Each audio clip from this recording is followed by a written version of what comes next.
This is a SnapEd New York video presentation.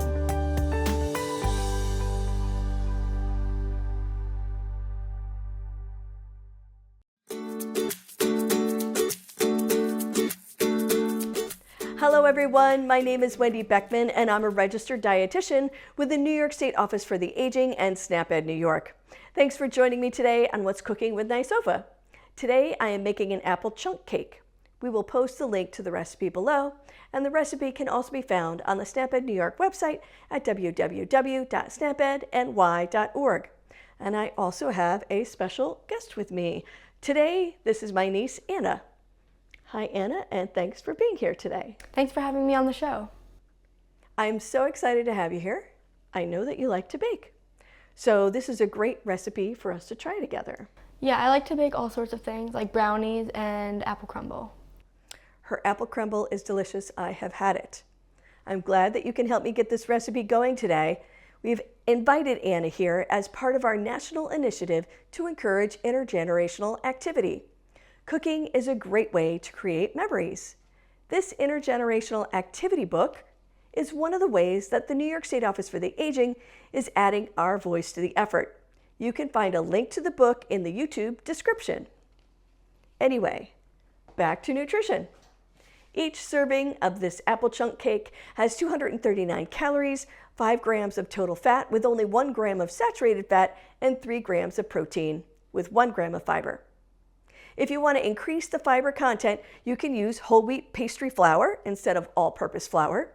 And if you want to make that substitution, make sure you use whole wheat pastry flour, not regular whole wheat flour.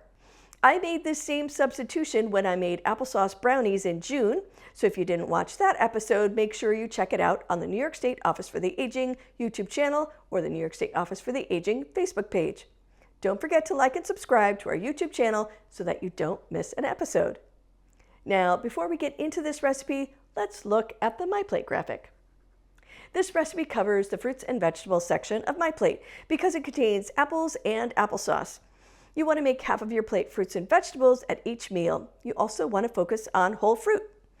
100% fruit juice can be added to a healthy diet, but whole fruit has something that fruit juice lacks, and that is fiber. Whole fruits are a great source of fiber. Most Americans don't eat enough fiber every day, and enough fiber can help promote regularity, and it can help prevent some cancers. Remember that everything you eat and drink over time matters. You want to find your healthy eating style and maintain it for a lifetime. The right mix can help you be healthier now and in the future. Apples are a great source of fiber, vitamin C, and potassium. Apples are grown in New York State with some early varieties like Ginger Gold and Paula Red apples available as early as August, with later varieties available in September and October. Anna, what is your favorite type of apple? I'm not sure. I don't know. I really like all kinds of apples. I agree with you. We sort of live very near apple country. We don't live that far away from each other, and there's a bunch of apple orchards near us, so I like to try the different kinds too. Don't forget to visit your local farm stand or apple orchard to pick some apples this season. Anna, have you gone apple picking yet this season? Not yet, but we usually go every year. Well, it's still early in the season, and you're probably still busy getting ready with school. Yeah. So what grade are you in this year? I'm in 8th grade this year. Okay, so Anna is certainly old enough to make this recipe on her own, and she's just doing me a favor by hanging out with me today. But if you would like to include some of your family members when you're baking or cooking, just remember to choose age-appropriate tasks for whoever is helping you out. Knives and hot surfaces can be dangerous for adults, and that goes double for children. 2 to 3-year-olds can help out by measuring dry or wet ingredients, kneading dough, and cutting out cookies. 4 to 5-year-olds can help with some preparation like washing produce, stirring together ingredients, filling muffin trays, and helping with cleanup. 6 and 7-year-olds can help with peeling and grating, cracking and separating eggs, and setting the table. 8 and 9-year-olds can help with meal planning and choosing recipes, helping with grocery shopping, and they can assist with most kitchen tasks. 10 or 12-year-olds can take on more of a lead role when cooking or baking with some supervision from you. Remember to teach all of your children to wash their hands and kitchen surfaces before starting and after touching potentially hazardous foods like raw chicken or raw eggs. Always teach oven and knife safety to your kitchen helpers. Now, Anna, I know that your dad is a great cook. When did you start helping him in the kitchen? How old were you? I don't really help him that much. I mean, You don't? sometimes I do like a little bit of meal prep or something. Yep. But maybe like when I was like 10 or 11. Or Okay, that's when you first were interested in it. Yeah. Yeah. All right, that's great. I think it's time that we start making this apple chunk cake. Now you're going to want to watch till the end to see how this cake turns out, and I will also be reviewing next month's recipe at the end of this video, and you don't want to miss that. Remember that you can find this recipe and lots of tips on how to save time, save money, and eat healthy on the SnapEd New York website at www.snapedny.org. Remember to wash your hands with soap for at least 20 seconds or use an alcohol-based hand sanitizer before you start cooking. Anna and I are both going to wash our hands. So let's look at the ingredients for this recipe. Anna, why don't you go over the ingredients? Okay, so for this recipe, we need 1 cup of granulated sugar. This is 1/4 cup of vegetable oil. This is canola oil. Here we have 2 eggs already cracked and whisked together. You will also need 2 cups of all-purpose flour or 2 cups of whole wheat pastry flour. This is whole wheat pastry flour. We also have 1 teaspoon of salt. This is 1 teaspoon of cinnamon, and you can add a little more if you want to. Here is 1 teaspoon of baking soda. This is 4 cups of apples peeled and diced into chunks. Here is 1/4 cup of applesauce. Thanks, Anna, for going over those ingredients. And I think that what I'm going to do is I'm going to have you chop up one of these apples here. So let's just have you cut all 4 sides off first, and then we'll talk a little bit about knife safety. So go ahead and do that for me. Just cut it 4 pieces off of that apple. Great.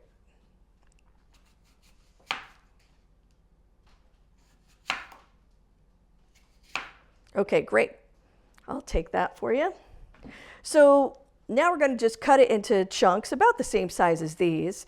And as you know, right, it's going to be safer if we have them flipped on the flat side. They're not going to slide around as much.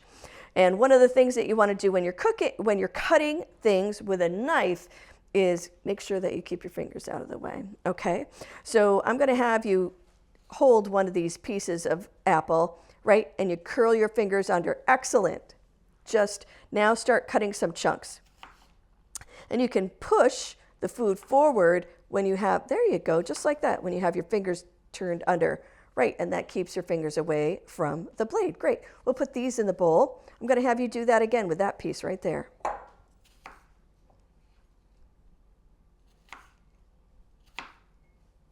Excellent. Yep, great. Go ahead and keep chopping on that.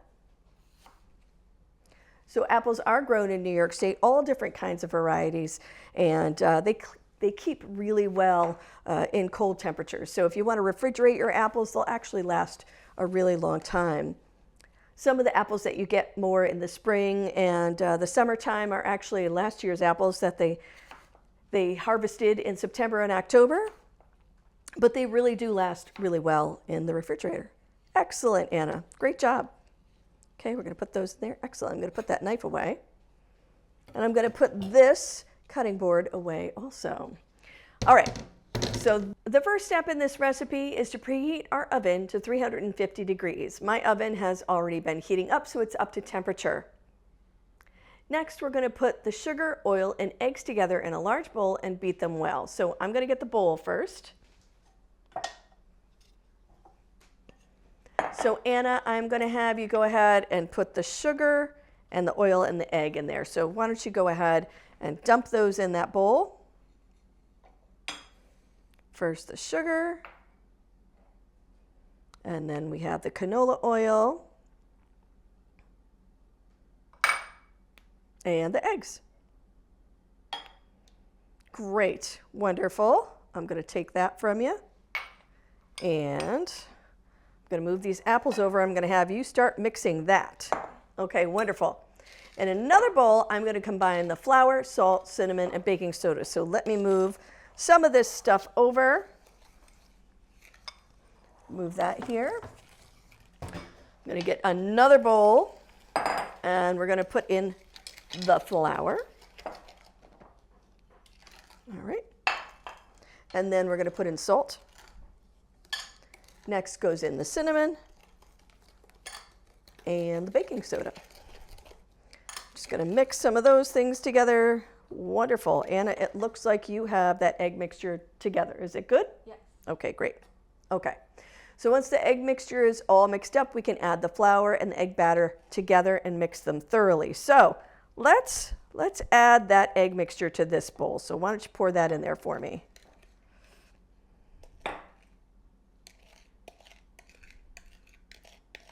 That looks good. All right, you can put that bowl in the sink. Great. All right, now comes the challenging part. You're going to mix that together, okay? So one of the interesting things about this cake is that the batter comes out a little bit like cookie dough. It's not as loose as a sort of traditional cake is, but I was a little skeptical, but it's okay. Just trust the process. And I'm going to give this task to Anna because it gets a little difficult to stir in the end, and she's strong, so we're going to have her do that. So she's going to keep doing that. And before we talk a little bit more about this recipe, I'm going to move these over here. All right. So previously I was talking a little bit about apples. These apples that I have here are New York State apples. They were grown in a local farm near my home, so I know that they're from New York State. And there's, you know, a recipe like this, you don't necessarily need a special kind of apple. For certain recipes, you want maybe a more tart apple, or you want an apple that's firmer, that's going to hold up a little bit better when you cook it. This recipe, it doesn't matter quite as much. So I believe that these are the Cameo apples. I could be wrong about that.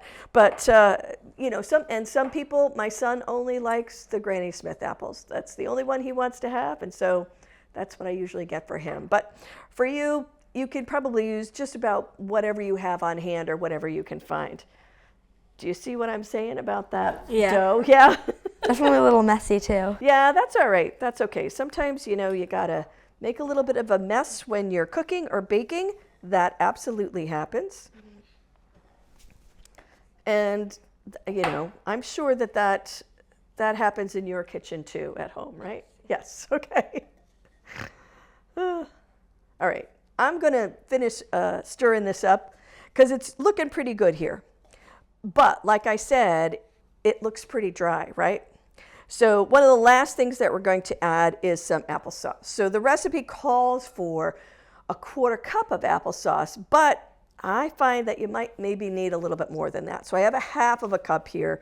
Let's put in about 1/4. And I am going to mix that up, and then we're going to see. You can tell me what you think, Anna, if there's enough moisture in there, or if you think I should add the whole 1/2 cup or not. So, ooh, that's a little bit better though, right? Okay. So on the bottom here is a bunch of the flour. So you want to make sure that you get all of that incorporated into your mixture. It can be a little challenging because, like I said, it's more like cookie dough and less like a cake batter. But we're going to go with it. We're going to trust the process. We're going to believe that this is going to come out good. Okay. I think we need a little more, don't you? Yeah. Yeah. Yep. Because there's still a little bit of flour on the bottom of that bowl there. Okay. Let's keep mixing. We're getting there. Do you ever go pumpkin picking? I maybe have like once when I was younger. Yep. But not recently. Not recently. All right. Well, that's another good fall thing to do, I think. All right. That's looking better. Okay. All right. Wonderful. So, last thing that needs to go in is these apple chunks. And it's really going to depend on how your batter comes out, how many apples you add. So let's just throw some of those in here. Help me out, Anna. Okay. Put some of those in there. All right. Let's mix it up one more time. I think that's enough. And we're going to have these big chunks of apple in the cake when we bake it. So hence the name, apple chunk cake. So And then the serving suggestion is to have some sliced up apples and put it on the top of the cake at the end, or you can put them on the side. You can add a little more cinnamon in, a little bit of powdered sugar, whatever you like. All right, that looks pretty good. Okay. Now that everything is combined into the batter, we can pour it into the baking dish. Now you can spray the baking dish with a cooking spray, or you can add about a teaspoon of cooking oil to the pan and spread it on the bottom and the sides of the pan. And that's what I've done here. And I'm going to have you put that in the sink. I got my pan back here. All right. Do you think you can get that in that pan? Yes. Okay. I'll help you here.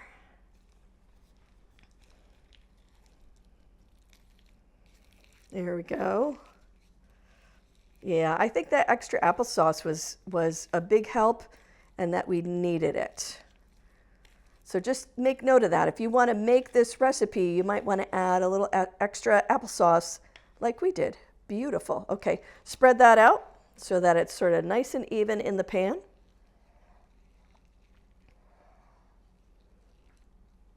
That looks really good. Okay, great. Wonderful. Okay, awesome.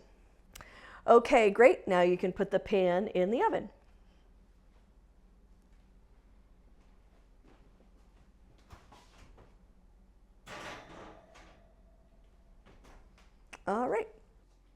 All right, you'll need to bake that cake for 40 to 50 minutes, depending on the depth of your baking dish and your oven.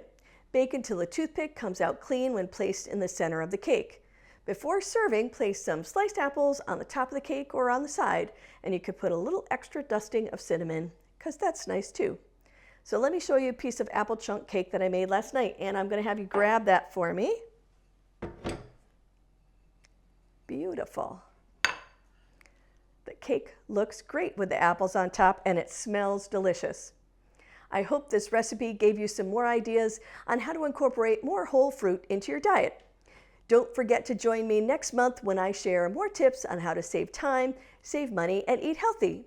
In October, I'll be making roasted Brussels sprouts and shallots, which is a great fall recipe.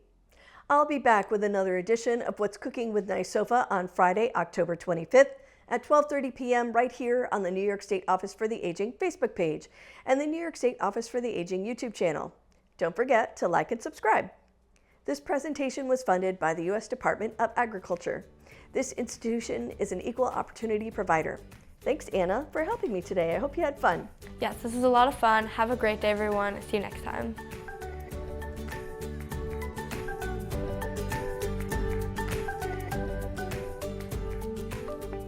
Thank you for joining us today. We know the healthy choice isn't always the easiest choice, but small changes can make a big difference. Start today by getting involved with SNAP Ed New York. This program is free for those who qualify or receive SNAP benefits. We want to help you save time, save money, and eat healthy. Learn how SNAP Ed can make a difference in your life. For more information and to find your local program, visit snapedny.org. This material is funded by USDA's Supplemental Nutrition Assistance Program. SNAP. This institution is an equal opportunity provider.